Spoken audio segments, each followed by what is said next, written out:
It's about time you tune in.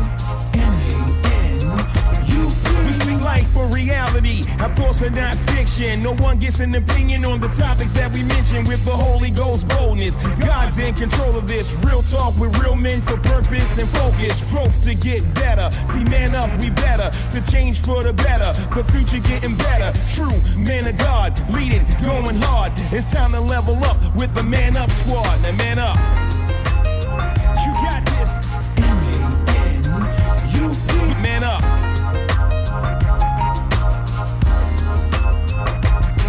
Man up. M-A-N-U-P. Man up.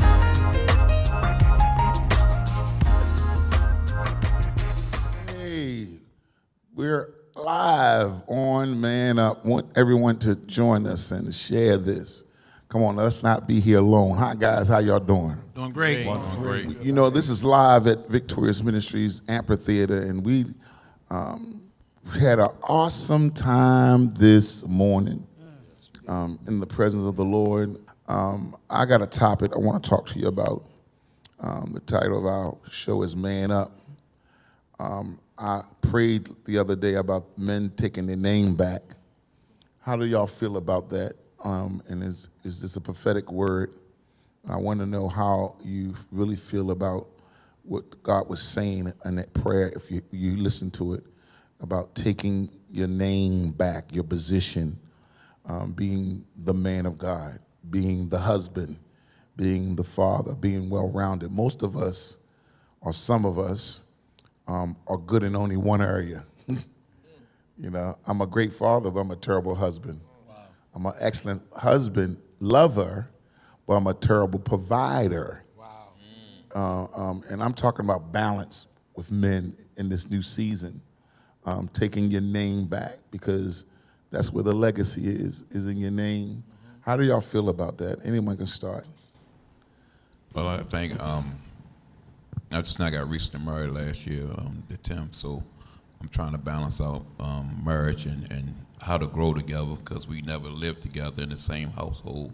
So we merging all that together and understand how to learn from each other and bounce things off each other to run the house in a proper manner.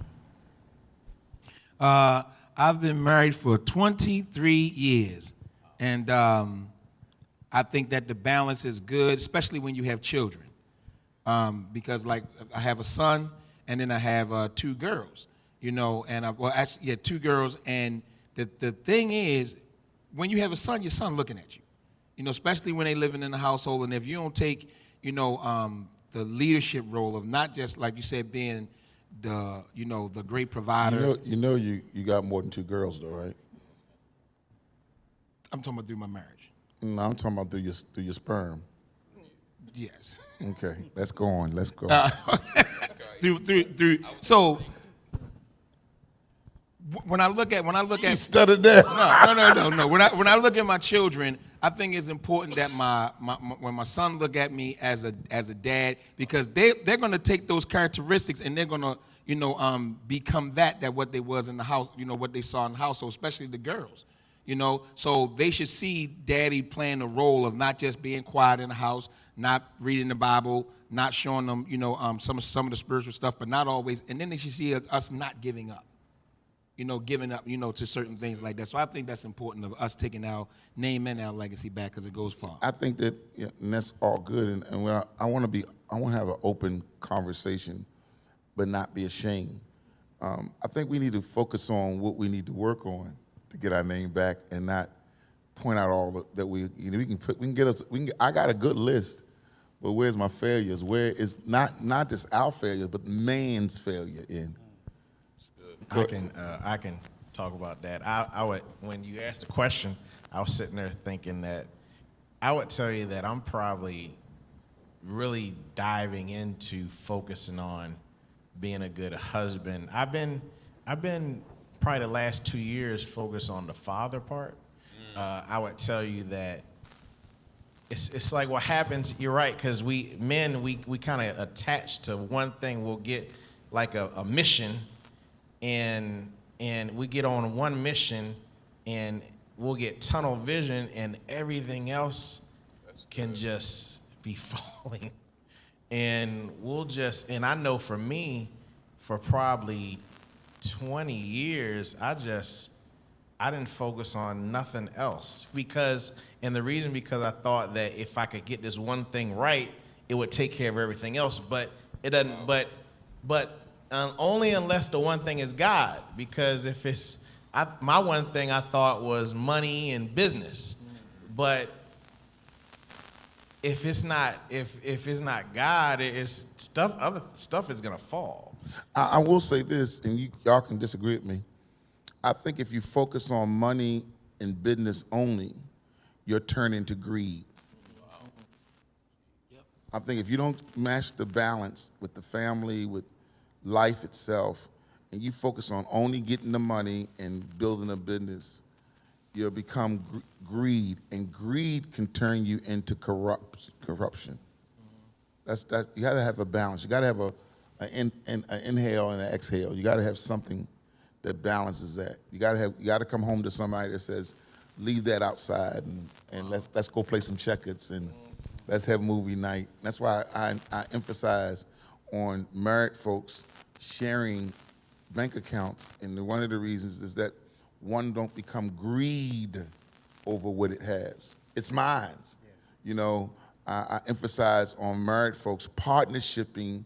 Doesn't matter how wealthy your man is, that y'all partnership on expenses, because that's so important that y'all have a balance in that, because then the man he feels like, then you start talking about jobs. I do my job, I bring in the money. But you say, yeah, but there's a whole fleet of kids here. But you're not participating in my role. In that role, the two become what? One. In all things. The black man, we got this wrong figure that we provide. Yes, we do provide. We should provide. But there's got to be a partnership in it. You know, unless, you know, she's raising your kids, that's a partnership. You know what I'm saying? But it doesn't mean that she can't have a part-time job to bring in some stuff, and you can't come off of work and watch your children. There's a partnership. So we gotta lead without taking advantage of the ability to lead. You gonna say something, Tarek? That's so true because, like Minister Rock said, I've been married for 22 years now. In the beginning of my marriage, I was the sole provider. My wife didn't have to work. Only thing she did was took care of the house and the kids. And that limited me far as being a husband. And you spoke to about what issues that I had. That was my issue, being a husband and a father, because I was always working. So now that I recently retired in June. Congratulations. Thank you. The roles is kind of reversed, because now I have time to take my sons to school. Now I have time to sit down and talk to them and do some of the things that I didn't have time before. So, and I pray every day that the information and the wisdom that I give to my boys, that they're soaking it up and becoming, you know, men of God, that we, not just me, but I know, because I know my wife, she envisioned the same thing that we envisioned for them to be. So that was where I was lacking it, and by the grace of God, that I have the opportunity and the drive, and not necessarily that, but the want, because there's some people that don't want to do it. They don't want to do it at all, and that's not my thing. So I just hope and pray that, you know, that I do that and be a better example, like Mr. Rock was saying, that's what they see out of me, because, you know, they see me ministering up here at church. They see me prayer, and I've said it numerous times, 7:15, me and my family, we pray, no matter where we are. And we home, we was at a cookout one day, and it was 7:15, and the alarm went off, and we just got up, went into the corner of the backyard, and we prayed as a family. And I know people was looking at us like, this is what we do 7:15 every day. So I'm hoping and praying that they see that. I like that. We need to catch some habits that we enforce as men, spiritual things that we enforce with the family, like prayer, studies. Not let the woman lead. We need to enforce those things. That's how we take our role back. And that makes the children wake up, and when they become old, they don't say, Mommy, I remembered. They can really go to Daddy and say, Daddy, I remembered how we used to pray. I remembered. Because most of my adult stories, my children's stories being adult, is with my mother. So we lost the role by focusing on one thing. Coach, you wanted to say something? Yeah, mine is a little better communication. than what I have. I'm trying to get better at it. Not always think it's got to be my way, but listen and be slow to speak, as the Bible says. That's been an issue for me, so I'm trying to get that back and right that ship. A great leader must leave room for those things under them to advance. And it doesn't, the most greatest thing you can give your spouse is the ability to know that if she steps into something new, you support her. That's good. Instead of saying, wait on my dream ain't complete. Sometimes the best thing, let me tell you, I've learned a long time ago that if you fulfill that's connected to you, God will fulfill you. I eat good because I make sure whoever's connected to me eat good, and God makes sure I eat good. So that's very, but I warn you was going to share. Yeah, I've seen just even in my own life, I think part of the challenge with men is that we're so busy compartmentalizing things, and to the points that have been said, we focus on one thing and getting that one thing perfected, not realizing that if God is going to expand our territory, he's also got to expand us. So we got to come out of we got to come out of just thinking that I'm only supposed to be the provider, and we got to learn to communicate with our children. Let me go over into this other compartment. And you know, one way you might communicate with your sons, one way, right. but when you have daughters, you can't communicate the same way. Total different animal. So you got to grow in Totally that. different animal. You know, it's a whole nother. So we always gotta be maturing and involving. It's a lot of firsts that men experience. You know, first time having a daughter. Well, if they get out of line, you can't go tagging them in their chest like you did your son. You know, so there's growth, that's where you got to ask. Okay, well, God, how do I deal with the woman? How do I cover her? She's a weaker vessel.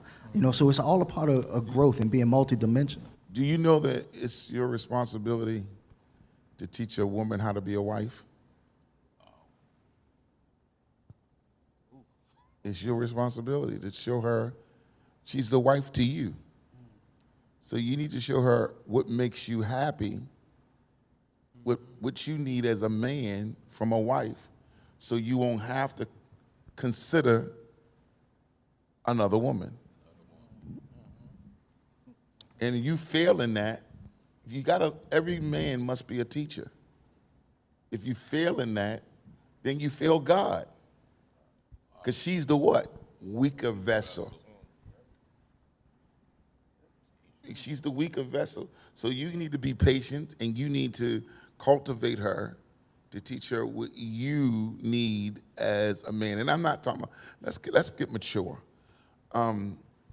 Your first need should not be sex. Come on. That's immature of you. That's immature of you, that sex. You're 22. You're 22, got married. Sex is your thing. But when you become a man, it's about providing for her, but she's providing for you intellectually, nurturing you. You know, those things that are very important. Y'all got to get mature. We give sex too much credit. We give it too much credit. You can have the perfect home, and you'll lose it for sex. You give sex too much credit. You know, we all men here. You know, thank God. I ain't got to look to my left and wonder something else is there. But I want you to hear me. And I'm not saying that that's not a role in your life, but it shouldn't. That role is to your flesh, not to your future. And you marry people for the future. I'm gonna let you say something. I won't come back. So good. Well, God had began to deal with me and my wife before we were dating. So we ended up staying together, but kind of separating. You know, while we were still together, but we separated mentally, kind of like, you know. So he was restructuring me, restructuring her. So she started to value herself more. So the two of us, we had things together, but they were still separate. It was mine, it was hers. So once we got married, we just recently got married, been married for 3 years now, and now it's a whole restructure. My focus has become on trying to help build her up, you know, establish her. Myself as well, but just take care of her first and make sure that she get to a certain level, you know. So we've been working on that together, and then we got a plan. We're gonna do it together. But now we actually have our married name, and God has been established us with a married name. So we're starting to get things together. So now it's incorporated as being together. So we're growing, you know. And I think that's just phenomenal what God has been doing with us and how we've been reconnecting. Amen. Praise God. Let's look at this. When you are a man and you say, well, my woman doesn't satisfy me, my woman doesn't give me what I need, then my response to you is, do you create the proper dialogue for her to understand what you want? I think that's the struggle with us. We create expectation without having, I don't think it's a love language, it's just more we create an expectation without proper information. You see what I'm saying? And we got, as men, have to get to that place. If we're gonna lead, if we're gonna take our name back, we have to learn how to have dialogue with the things that God has connected us to express ourselves without, we shouldn't have to reach a point to have true expression. You know, you have to change the atmosphere, because you lead your people. And you can leave a tribe happy or leave them frustrated, but you're still leading them. You can lead your children out of the house or lead them in the house, but you're the one leading them. You can lead your marriage, you can lead your husband, and you can lead your wife into misery or lead her into happiness, but you're the one leading them. We got to take our rightful place. We got to take, when I come to the ministry, I'm married to the ministry at this season, this time of my life, and I see something not working in the ministry or something hurting in the ministry, as a man, I want to fix it. I'm training myself that as a husband, that's the role of the husband, is to say, why she say it? I need to fix it. Why this thing ain't growing? I need to fix it. Why this is not working? I need to fix it.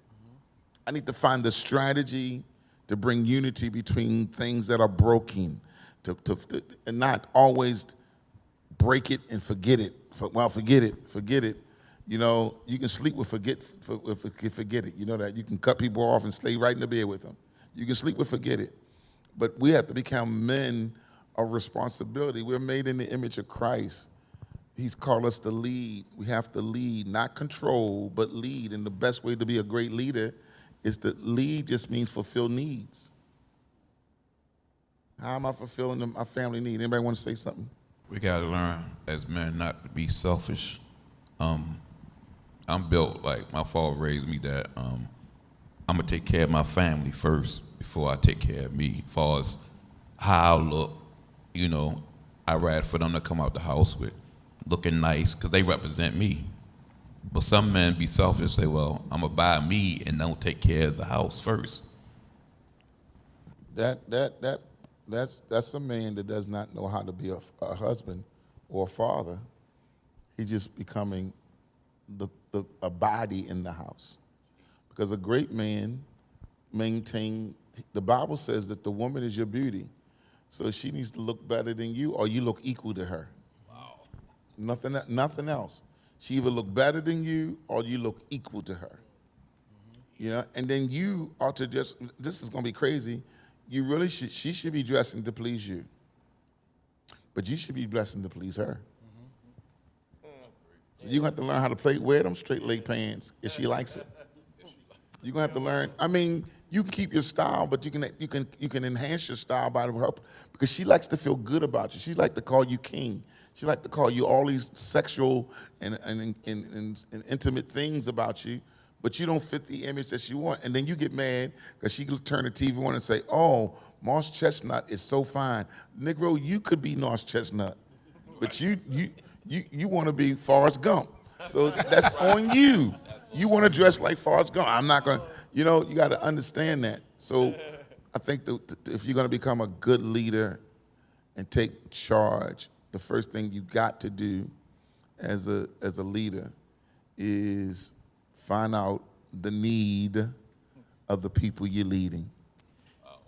And I also think that with age, needs change. Because my wife would always say to me, you know, when we were together, like you said, 22, when you turn 30, 40 years old, that 22 person has changed. You know, the 22-year-old person has changed. And I never got it when she said it until I began to grow even more spiritually. Yeah, y'all got to get over this. She's getting thick. She's getting this. She's getting that. Negro, what you getting? Yeah, come on. You still think you got your swag? Let me tell you something right now. Let's tell me something right now. I ain't hurting nobody's feelings. Take our shirts off and see how it look. No. Don't even play. I'm saying, and she lived with that, and you think you better. Let me tell you something. Any woman, any young woman that wants you wants opportunity, not you. I know I just hurt somebody, hurt a couple of y'all Negroes' feelings. They want the opportunity to be in your environment because you represent something they want. It's not always love. That's right. Matter of fact, it's really lust. It really is. You impress them, and they compromise with you. Let me tell you why I know it's lust. Because she know you're going home to your wife. And anything that love don't want to sing you home. Come on, y'all. Come on now. You got to wake up and say, man, what am I doing here? Ain't nothing but lust. Because if it was love, see, love is the man that came and on that movie and he was sitting on the side of the bed and say, put your mother on the phone. Harlem Nights. Harlem Nights. With tears in his eyes, he say, tell your mother I ain't never coming back home. Come on. They see you get dressed. I'm not saying they are in that condition, but they'll see you get dressed and walk out the door. Walk out the door and go home to value after sleeping or being with lust. That's why we got to mature here. Because we got to mature here because this is dying. This physical body, this masculinity, all this is dying. And we got to work on the legacy. You work on the legacy through your mind, through here. Not what's pleasurable, what's good, what's better, what's right. Not what's pleasurable. We're too old to worry about pleasure all the time. What is right? What is right? You take Ella Warren's situation. He has an older daughter that's growing out of challenges. You want to tell everybody his story? He's got to look at his wife and say, what's right for her? Because she's been caring for her all day. Guess what, babe? I'm going to sit with her. I'm going to work out things with her. I'm going to feed her. You don't be like, I work this all day long. And let's be real. That's right. We live in a world today, everybody's working in the house. Everybody's working. So you can't say, I'm working. Then she say, well, I might not be bringing money home, but I'm working your kids every day. That's right. That's good. Your kids have not lost their mind because I'm here. You see what I'm saying? You know, so you got to know to take your rightful place. You have to know the need of everybody. And you need to wake up every morning saying, I wake up to provide, be a provider. You got to wake up and say, I wake up to fulfill the needs of everybody in this house. And it's not about, everybody doesn't need your dollars. That's true. That goes back to what you taught some time ago, Pastor, about men depositing into their wives. Like what are we depositing? Because women are meant to multiply, and if I can quote it correctly, you said if we give a woman some groceries, she'll multiply and make it a meal. If we give her a house, she'll make it a home. You know, if we give her confusion, she gonna give us hell. You know, so it's like as we go throughout and as we learn and grow, we always got to be thinking, what am I Yeah, depositing? because you created that. You created that. If you hate her, you created it. Wow. You created it. I'm talking about your wife. You created it. You don't want to live with it. You the one created it. Do you understand? For a woman to marry you, she have to say, I do. You created this.